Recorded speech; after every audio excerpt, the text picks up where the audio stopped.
राष्ट्रपति शासन ये जरूरत है अब महाराष्ट्र में। मुझे लग रहा है ये जो इमरजेंसी का टाइम था ना, जब कांग्रेस ने लगाया था और लोगों को पकड़ पकड़ कर जेल में डाल दिया था ताकि उनके काले चिट्ठे कोई ना खोल दे, यही शिवसेना सीख ले रही है। इसलिए आज जरूरत है राष्ट्रपति शासन महाराष्ट्र में लगने की। नमस्कार, स्वागत है आपका हमारे चैनल प्यारा हिंदुस्तान पे। आज जब नौसेना के पूर्व अधिकारी को इस तरीके से शिवसेना के गुंडे जाकर उन्हें मारते हैं, उनकी आंख पे इतनी आपने चोट देखी होगी, इतनी बुरी तरीके से लगी हुई है, तो उनकी जो हमारे पूर्व सेना अधिकारी है उन्होंने भी कहा, उनकी बेटी ने भी कहा है कि महाराष्ट्र में ये किसी को नहीं छोड़ेंगे और यहाँ पे राष्ट्रपति शासन लगना चाहिए। बिल्कुल लगना चाहिए राष्ट्रपति शासन, ये जरूरत है अब महाराष्ट्र में। ये इसीलिए क्योंकि जो सरकार, जो इतनी महानिकम्मी सरकार बन चुकी है, जिसने अपने शौक के लिए, अपने आप को बचाने के लिए एक महिला का शोषण करा, जिसने अपने आप को बचाने के लिए जनता को धोखा दिया, जिसने अपने आप को बचाने के लिए निरंतर इस कोशिश में लगे रहे कि किसी प्रकार अपने पुत्र को, बेबी पेंगुइन को बचाते रहे, तो आज और एक रिपोर्टर को उन्होंने जेल में डाल दिया क्योंकि उनके खिलाफ वो जांच कर रहे थे,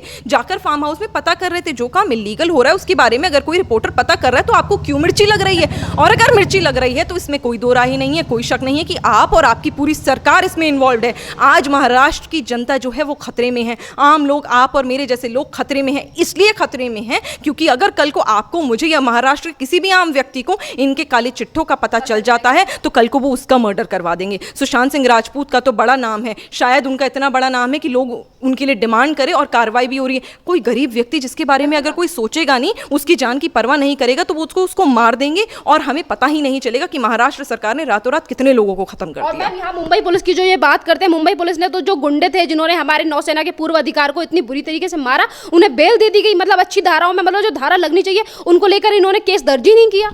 मुझे लग रहा है ये जो इमरजेंसी का टाइम था ना, जब कांग्रेस ने लगाया था और लोगों को पकड़ पकड़ कर जेल में डाल दिया था ताकि उनके काले चिट्ठे कोई ना खोल दे, यही शिवसेना सीख ले रही है और यही काम वो अब कर रही है। गुंडे सिर्फ पुलिस क्यों, बीएमसी के लोग क्या गुंडे नहीं थे जो एक महिला के ऑफिस में जाकर घुसकर जबरन आर्टिफैक्ट्स को तोड़ देती है, जो जाकर फर्नीचर को तोड़ देती है? इलीगल कंस्ट्रक्शन किसे कहा जाता है कि अगर बाहर कोई कंस्ट्रक्शन ज्यादा कर ली उसको तोड़िए ना। आप अंदर जाके अगर ऑफिस को तोड़ रहे हैं, तहस नहस कर रहे हैं, तो इसका क्या मतलब है? आप बदला ले रहे हैं, आप अपने गुंडे भेज रहे हैं। आपकी सरकार में पुलिस तक गुंडे बन गई। हमें ऐसा कोई केस फडणवीस जी की जब सरकार थी, जब भारतीय जनता पार्टी की सरकार थी, तब क्यों सुनने में नहीं आया? क्योंकि आज जो आप सरकार चला रही हो, ना ही वो बैलेंस्ड है, ना ही विचारधारा सेम है, और ना ही आप डेमोक्रेसी के लिए कर रहे हो, ना ही आप संविधान के लिए काम कर रहे हो। संविधान का आपने मजाक उड़ा दिया है, बाबा साहेब का आपने मजाक उड़ा दिया, और आपको शर्म आनी चाहिए। इसलिए आज जरूरत है राष्ट्रपति शासन महाराष्ट्र में लगने की, नहीं तो आप और हम किस दिन महाराष्ट्र को खो देंगे शायद हमें पता ही नहीं चलेगा। ये इतिहास दोहराया जा रहा है। ये इमरजेंसी का समय वापस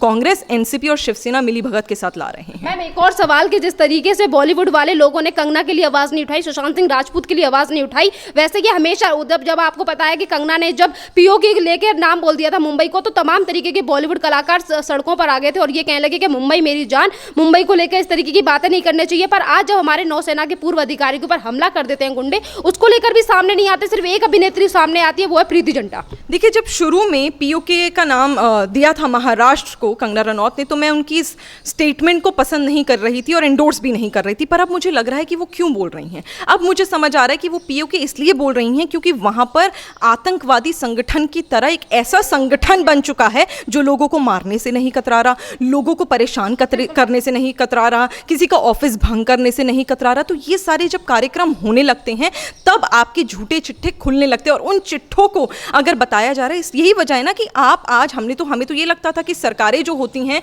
चाहे कोई उसके सपोर्ट में हो चाहे अगेंस्ट हो, पर सरकार है, वो अपने हर जनता की सोचती है, हर व्यक्ति की सोचती है। आप तो बदले पर उतर आए।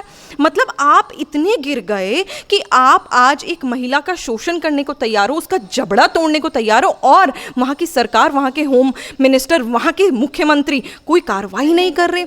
तो क्या वजह है? मुझे तो ये शुरू से लेकर अब तक लग रहा है कि सुशांत सिंह राजपूत के केस में महाराष्ट्र के बड़े पॉलिटिशियंस, महाराष्ट्र सरकार के बड़े पॉलिटिशियंस इन्वॉल्व हैं और जल्द से जल्द ही परत खुलनी चाहिए। मैं सवाल को फिर से रिपीट करूंगी कि जिस तरीके से प्रीति जिंटा ने लेकर कहा है, हमारे नौसेना के जो पूर्व अधिकारी हैं उनको लेकर प्रीति जिंटा ने आवाज उठा ली, पर बाकी के बॉलीवुड वाले कहाँ हैं? स्वरा भास्कर कहाँ हैं? विद्या बालन कहाँ हैं, जो आज तक रिया चक्रवर्ती को लेकर बयान दे रही थी? देखिए, ये तो सूडो सेक्युलर लोग हैं ही ना, ये तो सूडो लिबरल भी हैं जो चश्मा पहनकर चलते हैं, जो उन्हें एक तरफ के लोग अच्छे दिखते हैं और एक तरफ के बुरे दिखते हैं, चीज़ों में अच्छाई बुराई नहीं दिखती। इन्हें भी पता है कि कल को अगर इन्होंने अपने मुंह खोल दिए तो इनका दाना पानी बंद हो जाएगा। प्रीति जिंटा की, कंगना रनौत जैसे लोगों की मैं दाद देना चाहती हूँ कि आज वो निडरता के साथ आगे बढ़ रहे हैं और तभी हिंदुस्तान का हर एक व्यक्ति इन लोगों के साथ खड़ा हुआ है। क्योंकि आज आप बच्चे से जाके पूछेंगे तो शायद बॉलीवुड के लोगों के साथ नहीं खड़ा होगा, पर आप इन कुछ लोगों के नाम लेंगे जो समर्थन कर रहे हैं सरकार का, जो समर्थन कर रहे हैं अपनी जनता का, आम लोगों का और सच का, उनके साथ हर एक व्यक्ति खड़ा हुआ है। तो यही वजह है कि आज हम लोगों को जागरूक होना पड़ेगा कि क्या सच है और क्या झूठ। जो प्लेकार्ड की टीम लेकर निकलती थी वो कहां गई? सुशांत सिंह राजपूत के समय आप लोग मौन करने तक नहीं आए, कैंडल मार्च आप निकालने पे तुल जाते थे। सुशांत सिंह राजपूत के लिए आपसे एक मोमबत्ती घर में नहीं जलाई गई। आप किस प्रकार के लोग हैं? आपको अपने गिरबान में ही झांकना पड़ेगा। कहीं आपने ही तो अपना ईमान, अपना धर्म, अपने आप को भ्रष्ट कर दिया है इन लोगों से जो दिख रहा है। अब तो मुंह खोलिए, नहीं तो वो दिन दूर नहीं जब जनता बहिष्कार कर देगी इन लोगों का और इन लोगों का दाना पानी शायद हिंदुस्तान से बंद हो जाए। फिर आपको हिंदुस्तान के विरुद्ध कहा जाता है, हिंदुस्तान के खिलाफ बताया जाता है और आपको हिंदुस्तान से अलग कहा जाता है, तब आपके तन बदन में मिर्ची लग जाती है। तो अपने गिरबान में झांकिए पहले। मैम, एक लास्ट क्वेश्चन कि जब से सुशांत सिंह राजपूत हमारे बीच से गए हैं, उनकी आवाज को जो भी बुलंद करने की कोशिश कर रहा है, चाहे वो कंगना रनावत हो, आर भारत की टीम हो, उनको लेकर चैनल पीछे क्यों पड़ गए हैं उद्धव ठाकरे? आपने देखा होगा कि पालघर के मुद्दे को जब अर्नब ने उठाया था तो उसको लेकर अर्नब गोस्वामी के पीछे पड़ गए थे। आज जब ये ड्रग्स माफिया हैं, इनको लेकर जब ये उजागर करना चाहते हैं तो उनके चैनल बंद करवाने पर लगे हुए हैं। ये बड़ी शर्म की बात है कि उद्धव ठाकरे इतने बड़े मुख्यमंत्री बनते हैं, महाराष्ट्र की पालघर के साधुओं की हत्या पर ये मौन धारण कर लेते हैं। किसी महिला के ऊपर शोषण किया जाता है, उनका ऑफिस तहस नहस करा जाता है तो ये मौन धारण कर लेते हैं। बल्कि इनके नेतृत्व में ये काम होते रहते हैं, ये मौन धारण करे बैठे रहते हैं। तो पता चल रहा है कि आप लोग कहीं पूरी तरह इन्वॉल्व्ड हैं। सुशांत सिंह राजपूत अपने साथ बहुत सारे रहस्य लेकर गए हैं। उस रहस्य को खोलना महाराष्ट्र सरकार का काम था, उस रहस्य को खोलना बंबई की, महाराष्ट्र की पुलिस का काम था। आज आपने नहीं करा, तभी केंद्र सरकार को इंटरवीन करना पड़ा। जो अब चिट्ठे खुलेंगे, जैसे रिया चक्रवर्ती बता रही है 25 लोगों के नाम, न जाने कितने नाम होंगे इसमें, वो जब नाम खुलकर आएंगे तब महाराष्ट्र की सरकार किसको जवाब देगी और कैसे बताएगी कि उनकी सरकार के नेतृत्व में ये होता रहा। और कोई बड़ी बात नहीं है जब महाराष्ट्र के बड़े जो आने भी लगे मंत्री, बेबी पेंगुइन, मैं तो कहूंगी शायद उद्धव ठाकरे, राहुल गांधी, सोनिया गांधी और शरद पवार के भी नाम आ जाए। क्योंकि 2 दिन पहले तक तो शरद पवार कह रहे थे कि बीएमसी ने ऑफिस तोड़ा, ये गलत है। कांग्रेस कह रही थी हाँ, ऑल ऑफ अ सडन आप कैसे बदले? कहीं ऐसा तो नहीं कि आपको भी एक ब्लैकमेलिंग का, धमकी का चिट्ठा चला गया कि अगर आपने हमारे खिलाफ बोला तो आपके भी ये चिट्ठे खोल दिए जाएंगे? तो ये सारे एक ही थाली के चट्टे बट्टे हैं। अगर हम सोच ले कि नहीं कांग्रेस और शरद पवार सही बात कर रहे हैं, नहीं, ये झूठ होगा। ये सब एक ही थाली के चट्टे बट्टे हैं, एक ही तरह के काम करते। किसी को किसी का सच पता है तो किसी को किसी का सच। मैम, आपको क्या लगता है कि जिस तरीके से सारा अली खान का नाम इस ड्रग्स के मामले में आ रहा है? देखिए, ये तो बहुत, मुझे नहीं लगता कि बहुत आश्चर्यचकित बात है। ये तो बहुत पुरानी बात हो गई है कि अब जितना भी बॉलीवुड इंडस्ट्री है वो एक ड्रग कार्टेल में बदल चुका है। बॉलीवुड माफिया को अब नया नाम दे देना चाहिए, ड्रग माफिया, जो एक कार्टेल भी चला रहा है, जिनके पास पेडलर्स भी हैं, जिनकी चैट्स भी हैं। अभी तो रिया चक्रवर्ती और शोविक की चैटें निकली हैं। मुझे लगता है कि अगर कार्रवाई सब पे होने लगे तो सबकी चिट्ठे खुलते जाएंगे। रिया चक्रवर्ती बड़ी समझदार है। ये भी हो सकता है कि रिया चक्रवर्ती ने सिर्फ उन्हीं का नाम लिया, क्योंकि यहाँ पे सिर्फ 25 नाम की बात हो रही है, सिर्फ उन्हीं लोगों का नाम लिया हो जिन लोगों ने रिया चक्रवर्ती को अंदर खाने सपोर्ट नहीं करा।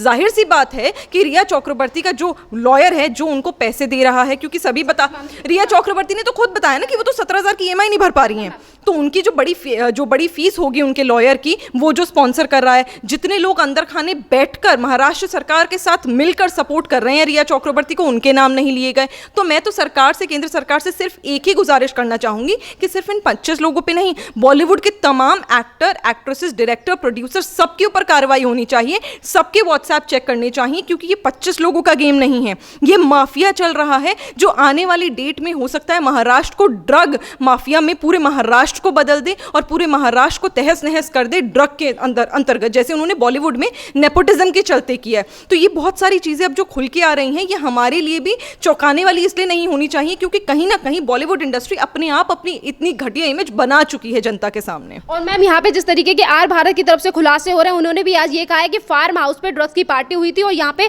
सवाल ये है कि आखिरकार वो बड़ा नेता कौन था जिसने यहाँ पे ड्रग की पार्टी की थी? बेबी पेंगुइन था ना, बेबी पेंगुइन और सह परिवार उन्होंने पार्टियां करी हैं, और जाहिर सी बात है हम नहीं बोल रहे, ये तो खुद उन्होंने ये दर्शा दिया है जब आप खुद डेथ ऑफ डेमोक्रेसी के चैप्टर्स चलाते हो। आपने पहला डेथ ऑफ डेमोक्रेसी का चैप्टर तब चलाया जब सुशांत सिंह राजपूत, नहीं उससे पहले तो आपने एक और चलाया था कि विचारधारा की पार्टी आपने छोड़ दी और आपने जनता को, महाराष्ट्र की जनता जिनकी आपको सेवा करनी चाहिए, उनको धोखा देके आपने उनके सर पर कांग्रेस और एनसीपी के लोग बिठा दिए जो विचारधारा ही मैच नहीं करते। दूसरा डेथ ऑफ डेमोक्रेसी का चैप्टर कब हुआ? जब आपने एसएसआर के केस को सुसाइड बता दिया और अपनी पुलिस को आपने बोल दिया कि आप सही से कार्रवाई नहीं करें। तभी यही वजह है कि इतनी छोटी छोटी चीजें भी बंबई की पुलिस, महाराष्ट्र की पुलिस निकाल नहीं पाई। तो डेथ ऑफ डेमोक्रेसी के ये तो चैप्टर्स चला रहे। कंगना रनौत के ऊपर चाहे हमला करना हो, चाहे उन्हें मारने की धमकी देना हो, चाहे बीएमसी द्वारा 40,000 केसेस छोड़कर इलीगल कंस्ट्रक्शन के, रातों रात सिर्फ कंगना रनौत की याद उन्हें सता गई और उनके ऑफिस पे जाके उन्होंने हमला कर दिया और सारी चीजें तहस नहस कर दी, जबकि आपको हाईकोर्ट की फटकार भी उस पर पड़ी।